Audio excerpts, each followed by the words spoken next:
எல்லாருக்கும் தாங்க. மனுஷனா பொறந்து இந்த உலகத்துல வாழ்ற எல்லாருக்கும் இது பொதுவானது.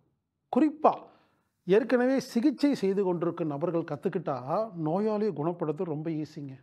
வைத்தியர்கள் தான் கத்துக்கணும்னு கிடையாதுங்க. முதல்ல புரிஞ்சுக்கங்க. இனிமேல் எல்லாருமே வைத்தியர் தான். அக்குபஞ்சர், நியூரோதெரப்பி, மூத்திராரைக்கை, பிராணிக் ஹீலிங், டச் ஹீலிங், இயற்கை வைத்தியம், ஹோமியோபதி, மலர் மருந்துகள், ஆங்கில மருத்துவம். வாழ்க்கையில உனக்கு ஏதாவது வேணும்னா கடவுள்கிட்ட கேளு, ஒரு வேண்டுதலை போடு. முழுசாவும் தெரியல, தெரிஞ்சுக்காமோ இல்ல, பாதியில நிக்கிறதுனால என்னதான் பண்றது?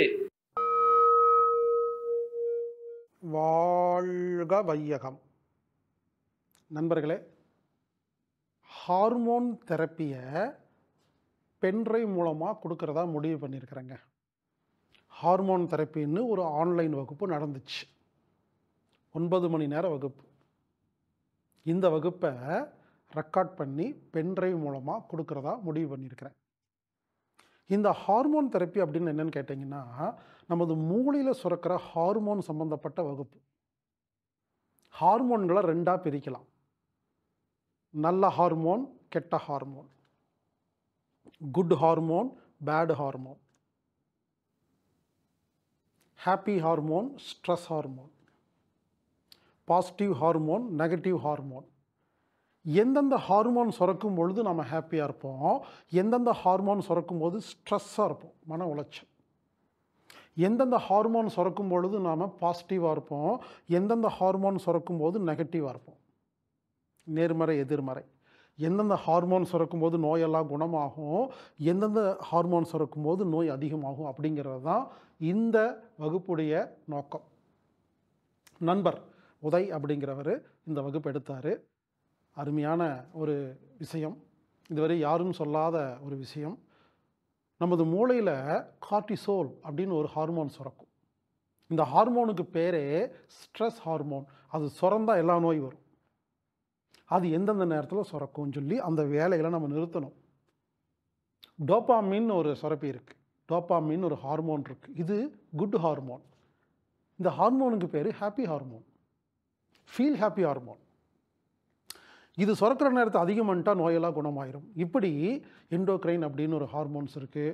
அது வேர்வை சுரக்கும் போது மட்டும்தான் சுரக்கும். இப்படி வெறும் ஹார்மோனை பற்றி மட்டுமே புரிஞ்சுக்கிறது. இது யாருக்கு? எல்லாருக்கும் தாங்க. மனுஷனாக பிறந்து இந்த உலகத்தில் வாழ்கிற எல்லாருக்கும் இது பொதுவானது. இந்த ஹார்மோன் தெரப்பின்னு சொன்னோன்னே வைத்தியர்கள் தான் கற்றுக்கணும்னு கிடையாதுங்க. முதல்ல புரிஞ்சுக்கங்க. இனிமேல் எல்லாருமே வைத்தியர் தான். ஆமாங்க. எனவே இந்த ஹார்மோன் தெரப்பி யாரெல்லாம் கற்றுக்கலான்னா எல்லாரும் கற்றுக்கலாம். ஆண்கள், பெண்கள், பெரியவங்க எல்லாமே. குறிப்பாக ஏற்கனவே சிகிச்சை செய்து கொண்டிருக்கும் நபர்கள் கற்றுக்கிட்டா நோயாளியை குணப்படுத்துறது ரொம்ப ஈஸிங்க. அக்குபஞ்சர், நியூரோதெரப்பி, மூத்திராரைக்கை, பிராணிக் ஹீலிங், டச் ஹீலிங், இயற்கை வைத்தியம், ஹோமியோபதி, மலர் மருந்துகள், ஆங்கில மருத்துவம். இந்த மாதிரி யாரெல்லாம் சிகிச்சையில் இருக்கீங்களோ, யாரெல்லாம் ஹீலர்ஸ், டாக்டர்ஸ், ஹார்மோன் தெரப்பி கற்றுக்கங்க. உங்களுடைய வியூ வேறு மாதிரி மாறிடும். உங்களை பார்க்குற விதம் மாறிடும். சின்ன வயசுல இருந்தே ஒன்று சொல்லி கொடுத்து வளர்த்தாங்க. வாழ்க்கையில உனக்கு ஏதாவது வேணும்னா கடவுள்கிட்ட கேளு, ஒரு வேண்டுதலை போடு, அவரு உனக்கு எல்லாத்தையும் கொடுப்பாரு அப்படின்னு தான் சின்ன வயசுல இருந்தே சொல்லி கொடுத்து வளர்த்தாங்க. இப்ப இருக்கிற பல பேரும் கடவுள்கிட்ட வேண்டுறாங்க. இன்னும் சில பேரு பிரபஞ்சத்துக்கிட்ட கேட்க ஆரம்பிச்சுட்டாங்க. இப்படி நமக்கு ஏதாவது ஒண்ணு வேணும் அப்படின்னா கடவுள்கிட்டயோ பிரபஞ்சத்துக்கிட்டயோ கேட்போம், வேண்டுதலை போடுவோம். அந்த விஷயம் நமக்கு வந்து சேரும். கேட்டா கிடைக்கும், இது ஒரு லெவல். எதுவுமே கேட்காம கடவுள்கிட்ட வேண்டாம நமக்கு அதை விட சிறப்பா கிடைக்குமா அப்படின்னு கேட்டா கண்டிப்பா கிடைக்கும். அதாவது கேட்டா கிடைக்கும், இது ஒரு லெவல். கேட்காம அதை விட சூப்பரா கிடைக்கும், இதுதான் அடுத்த லெவல். உன் தேவைக்கு நீ கடவுளிடம் கேட்பது வேண்டுதல்கள். உன் தேவையை அறிந்து கடவுளே கொடுப்பது ஆசீர்வாதம். எனக்கு ஒரு 10,000 சம்பளத்துல ஒரு வேலை வேணும், கடவுளே கொடு அப்படின்னு கேட்டா அது நமக்கு கிடைக்குச்சுன்னா அது வேண்டுதல். எதுவுமே கேட்காம 20,000 சம்பளத்துல ஒரு வேலை நமக்கு கிடைச்சதுன்னா அதுதான் ஆசீர்வாதம். கடவுளே கொடுக்கக்கூடிய ஆசீர்வாதம். எதையும் வேண்டாமலும் கேட்காமலும் என்ன தேவையோ அதை விட சிறப்பான விஷயங்களை எப்படி நம்ம கிட்ட கொண்டு வந்து சேர்க்கிறது. பல பேரு என் வாழ்க்கையில இது சரியில்லை, அது சரியில்லை, அது பிரச்சனை, இது பிரச்சனை, எதுக்குத்தான் இந்த பிறவி எடுத்துனே தெரியல, ஏன் தான் இந்த பிறவியை கொடுத்து இப்படி கஷ்டப்படுத்துறிய ஆண்டவா அப்படின்னு புலம்பிக்கிட்டு இருக்காங்க. இன்னும் சில பேரு பாக்குறது நல்லா தைரியமா இருக்கிற மாதிரி இருக்கும், ஆனா மனசுக்குள்ளயும் அந்த சின்னதான ஒரு புலம்பல் இருந்துட்டு தாங்க இருக்கும். நல்லா புரிஞ்சுக்கோங்க, ஸ்கூல்ல நல்லா படிச்ச பையன் எக்ஸாமை பார்த்து பயப்படவே மாட்டான். ஏன்னா எந்த கேள்வி கேட்டாலும் எக்ஸாம் எழுதுறதுக்கு ரெடியா இருப்பான், ப்ரிப்பேரா இருப்பான். அதே போல எதுவுமே படிக்காதவனுக்கு ஆல்ரெடி முடிவு பண்ணிடுவான், எப்படி நம்ம ஃபெயில் தான் ஆக போறோம் அப்படின்னு அவனும் பயப்பட மாட்டான். ஆனா இந்த பாஸ் ஆவோமா ஃபெயில் ஆவோமா அப்படின்னு தெரியாம இடையில இருக்காங்க பாத்தீங்களா, அவங்களுக்கு தான் ரொம்ப பயமா இருக்கும். என்னதான் பண்ண போறோமோ, பாஸ் ஆகுமா ஃபெயில் ஆகுமா அப்படின்னு இருப்பாங்க. அதே போலதான் வாழ்க்கைய பத்தி ஒண்ணுமே புரிஞ்சுக்காதவங்க, கடவுள் விட்ட வழியில வாழ்க்கை போகுது அப்படின்னு அவங்க பாட்டுன்னு வாழ்ந்துட்டு இருக்காங்க. வாழ்க்கையை பத்தி முழுசா புரிஞ்சுக்கிட்டவங்க இந்த ஆன்மீகவாதிகள் மாதிரி என்ன நடந்தாலும் பரவாயில்ல போ அப்படின்ற மாதிரி அவங்களும் போயிட்டு இருக்காங்க. ஆனா இடையில வாழ்க்கைனா என்ன அப்படின்றத பத்தி முழுசா தெரியாம, கொஞ்சம் தெரிஞ்சிருக்கு கொஞ்சம் தெரியாம இருக்கு, இவங்க தான் கஷ்டப்படுறாங்க. ஏன்னா முழுசாவும் தெரியல, தெரிஞ்சுக்காமோ இல்ல, பாதியில நிக்கிறதுனால என்னதான் பண்றது அப்படின்னு தெரியாம பல பேர் முழிச்சிட்டு இருக்காங்க. இந்த வாழ்க்கையில நாம என்னென்ன விஷயங்கள்லாம் புரிஞ்சுக்கிட்டா இந்த குழப்பங்கள் இல்லாம தெளிவு நமக்கு கிடைக்கும். அடுத்ததா, வாழ்க்கையில எவ்வளவு பிரச்சனை வந்தாலும் சரி, எவ்வளவு கஷ்டம் வந்தாலும் சரி, அதையெல்லாம் தாண்டி இந்த வாழ்க்கைய வாழ முக்கியமான காரணம் என்ன தெரியுமா? தெரியுமா சொல்லுங்க.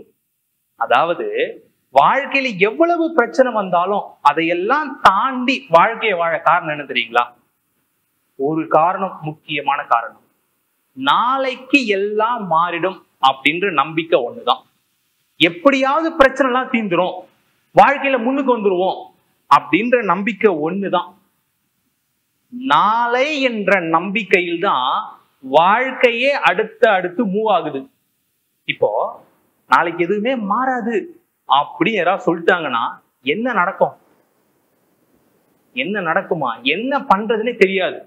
ஏன்னா அந்த ஒரு நம்பிக்கையை வச்சுதான் வாழ்க்கை நாம முன்னேறி போய்கிட்டு இருக்கோம். இப்போ நானும் அதே தாங்க நம்புறேன். எனக்கு ஒரு பிரச்சனை வந்துச்சு, நான் என்ன நினைச்சேன், எப்படி நாளைக்கு எல்லாம் மாறிடும் அப்படின்னு நம்பினேன், பாசிட்டிவா திங்க் பண்ணேன். அடுத்த நாள் வந்துச்சு, அதுக்கு அடுத்த நாள் வந்துச்சு, அதுக்கு அடுத்த நாள் வந்துச்சு. ஆனா நான் எதிர்பார்த்த மாற்றமோ முன்னேற்றமோ எனக்கு வரல. நாளைக்கு மாறிடும் நாளைக்கு மாறிடும் நம்பி ஏமாந்து போனதுதான் மிச்சம். இந்த மாதிரி அனுபவங்கள் உங்க வாழ்க்கையில் இருக்குதா? இருந்தா எஸ்ன்னு டைப் பண்ணுங்க. இல்லைங்க, நாளைக்கு மாடு நம்புன உடனே என் வாழ்க்கை சூப்பரா மாறிடுச்சுங்க அப்படின்னா நோன்னு நீங்க டைப் பண்ணலாம். அதாவது நான் நாளைக்கு மாடுன்னு நம்புனேன், பெரிய அளவுக்கு ஒன்றும் மாற்றம் வரல அப்படின்னா எஸ்ன்னு டைப் பண்ணுங்க. நான் அதுக்கப்புறம் சில விஷயங்களை கத்துக்கிட்டேன். அதுக்கப்புறம் நான் எதையுமே நாளைக்கு மாறுன்னு நம்புறதெல்லாம் கிடையாது. தானாவே சுமூகமா அடுத்தடுத்த கட்டம் மாறிக்கிட்டு போய்கிட்டே இருக்குது. அது எப்படின்னு சிம்பிளா சொல்றேன். நான் ஒரு ஊருக்கு போகணும்னு ஒரு வழியில போறேன். அங்க போய் பார்த்தா நான் போய் சேர வேண்டிய ஊர் வரல, வேற ஏதோ ஒரு ஊர் வந்திருக்கு. சரி, நாளைக்கு எல்லாம் மாறிடும் அப்படின்னு நம்பி பாசிட்டிவா திங்க் பண்ணிட்டு வீட்டுக்கு வந்துட்டேன். அடுத்த நாளும் அதே வழியில தான் போறேன், மறுபடியும் அதே ஊர் தான் வருது, நான் போய் சேர வேண்டிய ஊர் வரல. இப்பவும் நாளைக்கு எல்லாம் மாறிடும் நம்பி நான் வீட்டுக்கு வந்துட்டேன். இப்படியே நாளைக்கெல்லாம் மாறிடும் நம்பி இந்த வழியிலே போனா நான் போய் சேர வேண்டிய ஊர் வருமா? அப்படி இல்லைன்னா நாளைக்கு மாறிடும் நம்புனா இதெல்லாம் மாறிடுமா? கண்டிப்பா ஊருக்கும் போய் சேர முடியாது, பெரிய அளவுல மாற்றமும் வராது. அப்ப என்னதான் பண்ணணும்? போக வேண்டிய வழியை மாத்துனா ஊருக்கு கரெக்டா போய் சேர போறோம், அவ்வளவுதான். அதே போலதாங்க வாழ்க்கையிலையும் நம்முடைய தினசரி பழக்க வழக்கங்கள் அப்படின்ற வழி மூலமா தான் நாம தொடர்ச்சியா மூவ் ஆகிக்கிட்டு இருக்கோம். இன்னைக்கு நாம இப்படி இருக்கிறதுக்கு காரணம் என்னன்னா நம்முடைய தினசரி பழக்க வழக்கங்கள். அந்த பழக்க வழக்கத்தை நாம மாத்திட்டோம் அப்படின்னா நம்முடைய லட்சியங்கள், கோல்னு நம்ம எதெல்லாம் நம்ம பிக்ஸ் பண்ணி வச்சிருக்கோமோ அதை அடையிறதுக்கு அந்த பழக்க வழக்கங்கள் நம்மளை கூட்டு போய் சேர்க்கும். அதாவது வழிய மாத்தினாதான் ஊருக்கு போய் சேர முடியும். பழக்கத்தை மாத்தினாதான் நமக்கு என்ன தேவைன்னு நாம நினைச்சோமோ அதையெல்லாம் நாம ஒவ்வொன்னா அடைய முடியும். ஆனா இது தெரியாம மக்கள் பல பேரு நாளைக்கெல்லாம் மாறிடும் நம்பி நேரம் தான் வேஸ்டா போச்சே தவிர அவங்க எதிர்பார்த்த மாற்றம் பல பேருக்கு கிடைக்கவே இல்லை.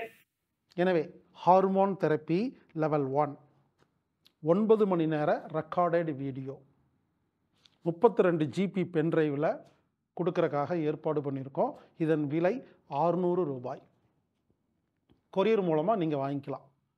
இந்த பென்ட்ரைவ் உங்களுக்கு வேணும்னா அம்மி தற்சார்பு சந்தையில் கிடைக்கும். AAMMII.com ஆன்லைனில் பர்ச்சேஸ் பண்ணலாம். இல்லையா 9500655548 ஆன்லைன் மூலமாக ஆர்டர் பண்ணி வீட்டுக்கே பென்ட்ரைவ் வாங்கி ஹார்மோன் தெரப்பி லெவல் 1 9 மணி நேர வீடியோவை திரும்ப பார்த்து புரிந்து கொண்டு நல்ல ஹார்மோன் சுரக்கிற நேரங்களை அதிகரிச்சிட்டா நாம் ஹாப்பியாக வாழலாம். ஒரு அருமையான ஒரு விஷயம். ஹாப்பி ஹார்மோன் எப்படி சுரக்கிறது அப்படிங்கிறத கற்றுக்கிறதுக்கான ஒரு அருமையான வாய்ப்பு. எனவே இந்த பென்ட்ரைவை வாங்கி நீங்கள் பயன்பெறுங்கள். இப்படிக்கு ஹீலர் பாஸ்கர்.